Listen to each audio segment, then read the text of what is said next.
Saludos. En esta lección vamos a hablar sobre el método del lugar geométrico de las raíces. En inglés es conocido como el método de root locus. Este método lo usamos nosotros para determinar cuál es el recorrido que los polos del lazo cerrado hacen, teniendo en cuenta que tenemos una función de transferencia de lazo abierto. Lo que hace es que vamos aumentando nosotros una ganancia K, y entonces a partir de los polos del lazo abierto nosotros vamos a obtener un recorrido que van siguiendo estos polos para poder llegar al final a los ceros o al cero que nosotros tenemos. De esa manera nosotros podemos determinar más o menos con nuestros requerimientos de desempeño por dónde es que nosotros tenemos que elegir la ganancia K para que nuestro sistema cumpla con unas características de diseño que nosotros querramos. El método del lugar geométrico de las raíces o root locus es un método que ilustra la migración en el plano complejo de la ecuación característica según hacemos variar un parámetro desde 0 hasta infinito. Las reglas para dibujar el diagrama de un sistema de tiempo discreto son idénticas a las reglas para dibujar el diagrama de un sistema en tiempo continuo. Sin embargo, la interpretación de la región de estabilidad es distinta. Nos concentramos en dibujar el diagrama del root locus de la ecuación característica 1 más K por GH de Z igual a 0, con K entre 0 e infinito. Para esto, primero nosotros vamos a definir lo que son las reglas de dibujar el root locus. Para la ecuación característica que acabamos de mencionar, entonces la primera regla sería que el root locus se origina en los polos de G por H de Z y terminan en los ceros de G por H de Z. La regla número 2 indica que el root locus en el eje real siempre se ubica en una sección del eje real a la izquierda de un número impar de los polos y ceros en el eje real. ¿Qué quiere decir esto? Que si por ejemplo nosotros tenemos acá dos polos, acá nosotros tendríamos que ubicarnos en esta parte donde rompe el root locus. ¿Por qué? Porque tendríamos hacia la derecha, tendríamos esta cantidad de polos que viene siendo impar. La regla número 3 nos indica que el root locus es simétrico con respecto al eje real. La regla número 4 nos indica que el número de asíntotas es igual al número de polos de GH de Z, NP, menos el número de ceros de GH de Z, N de sub Z, con ángulos dados por 2K más 1 por pi dividido la resta entre el número de polos y el número de ceros. Eso lo que quiere decir es que, por ejemplo, para un sistema típico de segundo orden, pues tendríamos una asíntota y además de eso, pues tendríamos un ángulo de la asíntota dada por esta expresión. La regla número 5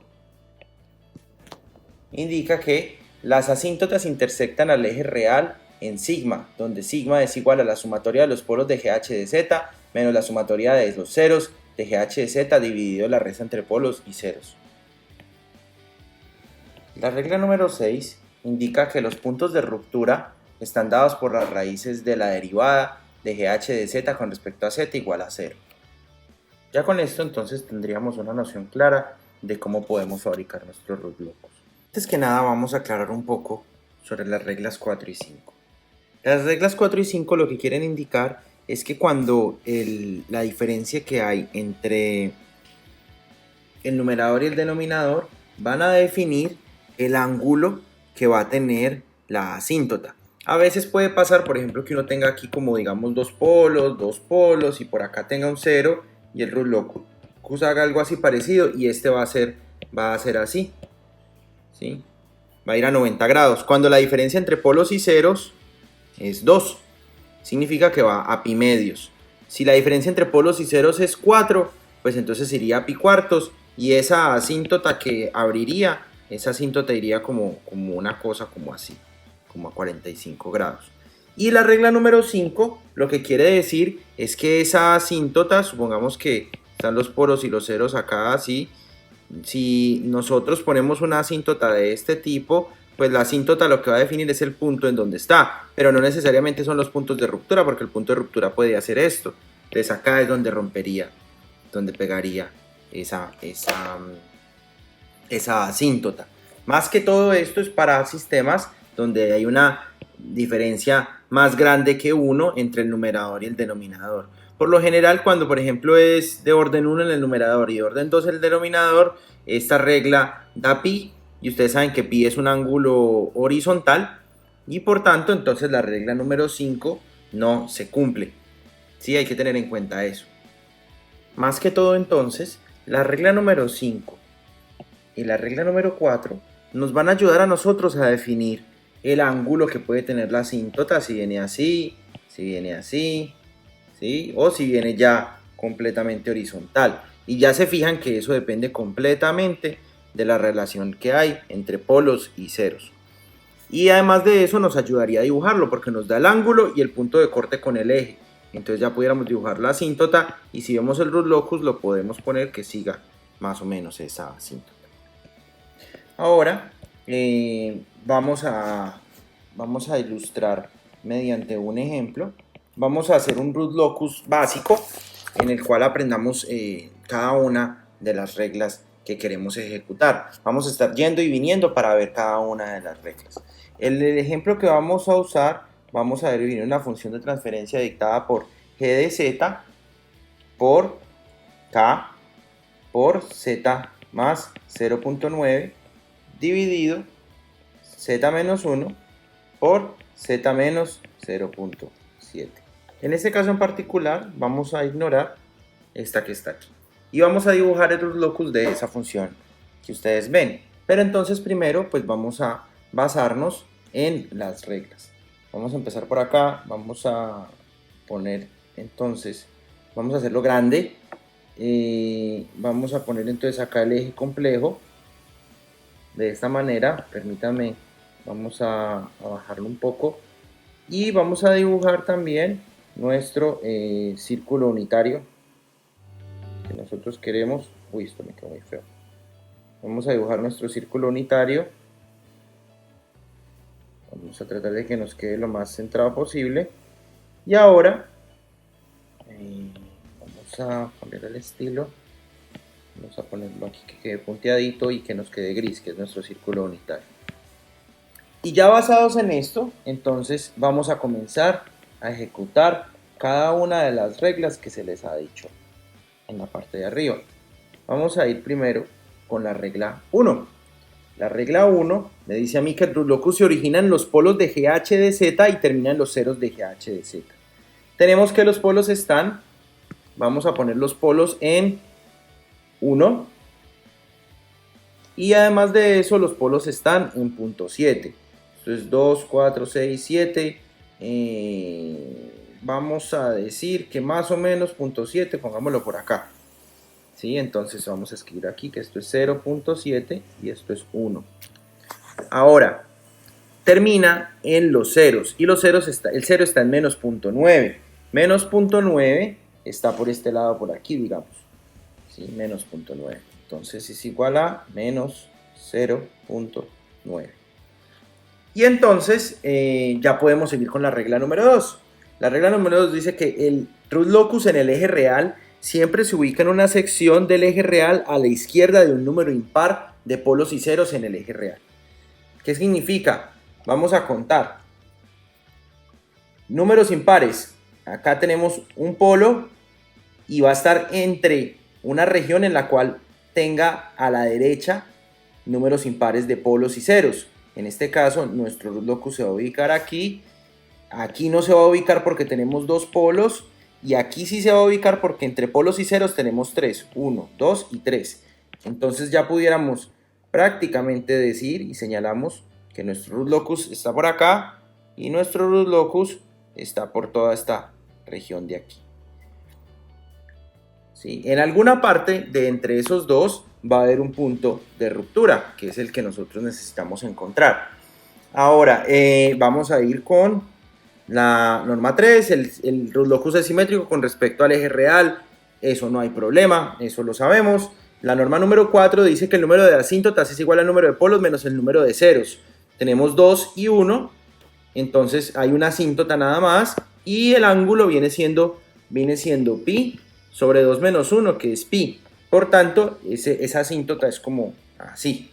Y esa asíntota, pues como ya viene sobre el eje real, pues la regla 5 no aplica. Finalmente, entonces vamos a hallar los puntos de ruptura que son hallados por la derivada de GH de Z con respecto a Z. En este caso en particular, pues nuestra función de transferencia vendría siendo, vamos a ver, vamos a poner aquí, entonces hallaríamos acá, vamos a poner aquí, primero vamos a como aclarar, aquí ponemos la regla 1 para poder definir que empieza en los polos y ceros. Aquí vamos a poner aquí esto, y esta es la regla 1. Y esto de aquí abajo, esto que tiene que ser con el cruce, viene siendo nuestra regla 2. ¿Listo? La regla 3 es la de la simetría, la regla 4 no importa, la regla 5 no importa. Entonces vamos a hallar con respecto a la regla 6, vamos a hallar los puntos de ruptura. Los puntos de ruptura están definidos por la derivada de g de z con respecto a z igual a 0. Eso viene siendo la derivada de z más 0.9 sobre z menos 1 por z menos 0.7 igual a 0. Y esta es la derivada con respecto a z. Vamos a ponerlo así más fácil.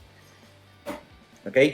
En este caso, si nosotros calculamos la derivada de esto y eliminamos el denominador, esto nos vendría dando como negativo de z menos 0.8435 por z más, 2.6435, y esto igualado a 0. Este negativo, pues al mandarlo para el otro lado lo sacamos. Tengan en cuenta que aquí nos dio ahorita un denominador, pero pues el denominador al pasarlo a multiplicar, pues lo eliminamos. Ahora que ya tenemos esto, entonces pudiéramos decir que z1,2 viene siendo igual a 0.8435 y z1, perdón, a 0.8435 y z2 viene siendo igual a menos 2.6435. Y estos que están aquí son llamados los puntos de ruptura. Son los puntos en los cuales el root locus va a dejar de ser horizontal y va a comenzar a volverse vertical. Entonces en punto 8435 sería como acá, más o menos casi tico, como por acá en la mitad. Y entonces, y en el otro vendría siendo en menos 2.6435. Nosotros pues, si quisiéramos hacerlo casi escala, tendríamos que pararnos como más o menos, vamos a tratar de hacer ese punto de ruptura por acá.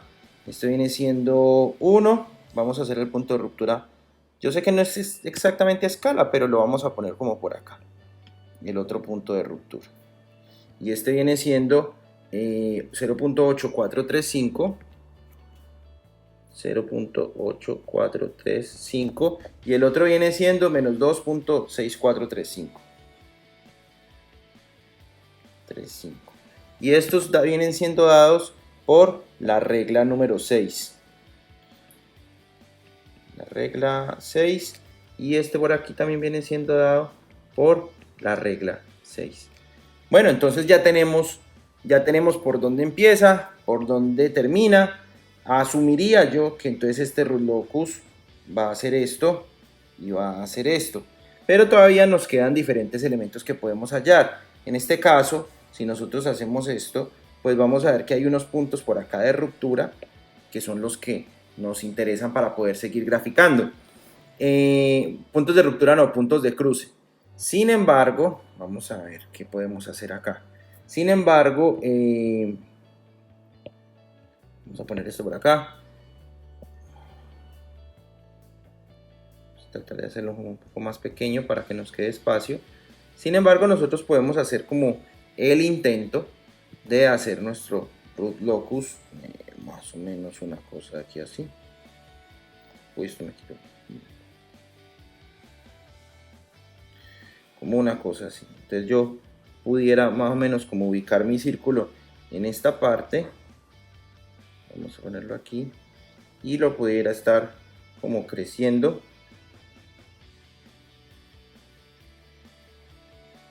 Más o menos por acá. Digamos que esta es una de las formas de verlo. Más o menos por acá. Este sería nuestro root locus. Y además de eso, entonces, empieza a hacer como esta clase de recorrido a medida que vamos aumentando la K. O sea que a medida que la K va aumentando, lo vamos yendo así y se va metiendo hasta aquí. Y en esta parte, pues también el root locus se estaría yendo hacia el infinito. Lo mismo por esta parte de aquí porque es simétrico con respecto al eje real. Ahora lo que vamos a hallar, entonces, estos ejes también los podemos ampliar si quisiéramos. Estos ejes de aquí también los podemos ampliar si quisiéramos. Y entonces, ¿qué necesitamos hallar? Hay que hallar este punto, y pues por ende hallaríamos este punto y este punto, porque serían simétricos. Acuérdense, si ustedes se acuerdan, que nosotros utilizábamos el método de Raoult y Hurwitz en continua. O sea, cuando lo que vimos en la lección anterior por allá atrás, vimos que el método de Raoult y Hurwitz era para pasarnos a continua y ver cuál era el punto en el cual el sistema se volvía inestable. Imagínense que este viene siendo el mismo plano complejo y en Raoult y Hurwitz podíamos hallar los cruces del root locus con el plano complejo. Pues si utilizáramos el método de Raoult y Hurwitz, pero directamente con Z, pudiéramos hallar este punto de aquí y este punto de aquí. ¿Sí? De la misma manera como en continua podemos hallar este punto y este punto. Se aplica igual, lo único que cambia es pues la variable, pero realmente al método no le importa si usamos Z o usamos S. Entonces decimos aquí que usando Raoult y Hurwitz pudiéramos entonces nosotros escribir nuestra ecuación característica. Nuestra ecuación característica sería 1 más K por G de Z igual a 0. Si escribiéramos eso, nos terminaría nosotros dando Z al cuadrado más K menos 1.7 por Z más 0.7 más 0.9 por K igual a 0. De esta manera, pues entonces nosotros usamos el arreglo de Raoult y Hurwitz y lo vamos a escribir entonces colocando en esa parte izquierda vamos a colocar Z cuadrado, Z a la 1 y Z a la 0 y vamos aquí a bajar y ponemos acá un eje y aquí de la misma manera pues vamos a poner como otro eje de esta forma y en Z al cuadrado vamos a poner el coeficiente del Z al cuadrado y el coeficiente de Z a la 0 viene siendo 1 y el otro el de Z a la 0 viene siendo 0.7 más 0.9K. En Z a la 1 vamos a poner el coeficiente de Z a la 1 que viene siendo K menos 1.7. De esa manera cada uno de los elementos entonces nosotros lo vamos a comparar con 0. Entonces si de esta parte de aquí nosotros dijéramos que K menos 1.7 igual a 0, tendríamos que para una ganancia K de 1.7 nosotros lograríamos encontrar el punto de ruptura. Entonces, en este punto de aquí, en el punto de ruptura, no, perdón, el punto de cruce, entonces este punto de aquí es para K igual a 1.7. Y vamos a seguir. Ahora, si quisiéramos nosotros con ese punto de K igual a 1.7, lo único que tenemos que hacer es que este 1.7 lo vamos a reemplazar aquí y nos daríamos cuenta entonces en qué valor nosotros pudiéramos trabajar. Decimos aquí reemplazando en 1 más K por GH de Z igual a 0, entonces tendríamos un polinomio característico de la forma Z al cuadrado. Fíjense que aquí 1.7 menos 1.7 pues se cancelan, que sería más 0.7 más 0. Perdónenme, ya estaba otra vez copiando con el K. Más 0.7 más 0.9 por K igual a 0. Eso sería Z al cuadrado más 2.23 igual a 0. Por tanto, Z viene siendo igual a más y menos 1.49 por J. Y este vendría siendo nuestro punto de cruce con el eje imaginario de la gráfica. significa que este punto de aquí viene siendo, vamos a ponerlo acá así, y esto viene siendo 1.49 y este aquí viene siendo menos 1.49, y esto es, este punto de aquí es usando Raud y Hurwitz. ¿Qué punto nos falta por determinar para nosotros hacer este dibujito a mano alzada y que nos quede bien? Este punto de aquí. Este es crítico porque este punto de aquí nos va a determinar la estabilidad. Nos va a decir qué valor de K es crítico para nosotros definir la estabilidad del sistema. Y pues como vimos en la lección pasada, eso solamente se hace con un método, y el método es el criterio de Joule. El criterio de Joule nos ayudaría a determinar cuando las raíces se vuelven mayor que 1. Para utilizar el criterio de Joule, nos vamos a basar en la misma ecuación característica, que es esta que tenemos acá. Vamos a copiar y nos la vamos a traer para esta parte. Con esta ecuación característica que tenemos, entonces vamos a averiguar las reglas de Joule. Las condiciones,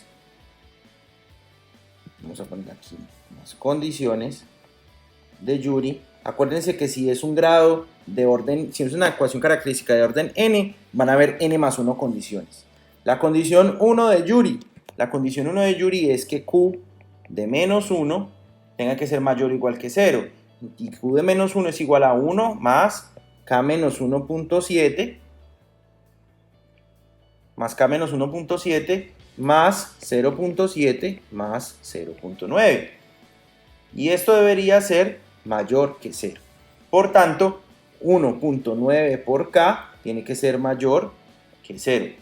Y eso indica, entonces, que K debe ser positivo para que pueda ser estable, que esto es algo pues que no es como novedad para ninguno. Entonces vamos a seguir para darle más conclusiones al asunto.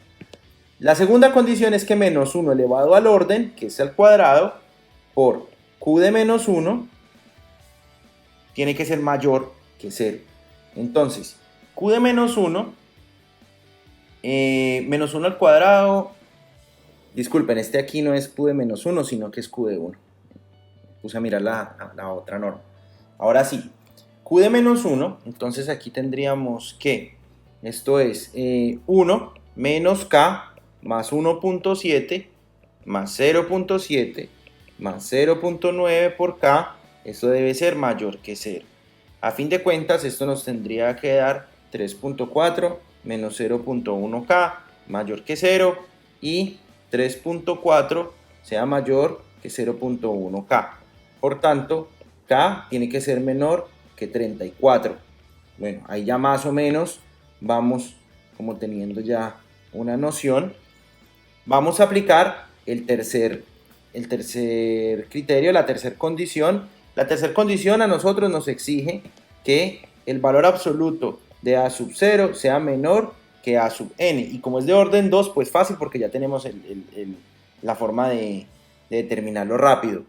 A sub 0 viene siendo este término, perdón, A sub 0 viene siendo este término de aquí y A sub n es 1. Por tanto, entonces nosotros pudiéramos decir que el valor absoluto de 0.7 más 0.9 por K va a ser menor que 1. Por tanto, entonces nosotros pudiéramos decir que 0.7 más 0.9 por K es menor que 1 y que menos 0.7 más 0.9 por K es mayor que menos 1. De esta manera, si nosotros entonces hallamos para cierta K positiva, tendríamos que K tiene que ser menor que 0.3 sobre 0.9. Eso es basándonos en esta condición de aquí. Esto sería igual a 1/3. Vamos entonces a señalar esto con su respectivo cuadradito.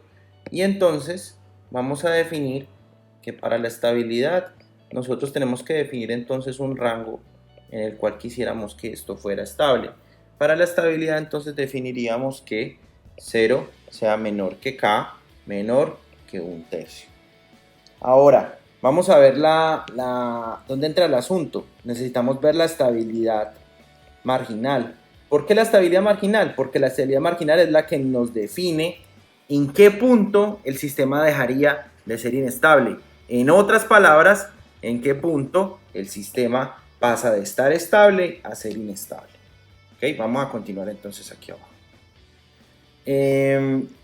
Para eso, entonces, lo único que tenemos que hacer es coger este término que nos dio en la frontera y evaluarlo en la ecuación característica. Entonces tendríamos que z al cuadrado más 1/3 menos 1.7 por z más 1 e igual a 0.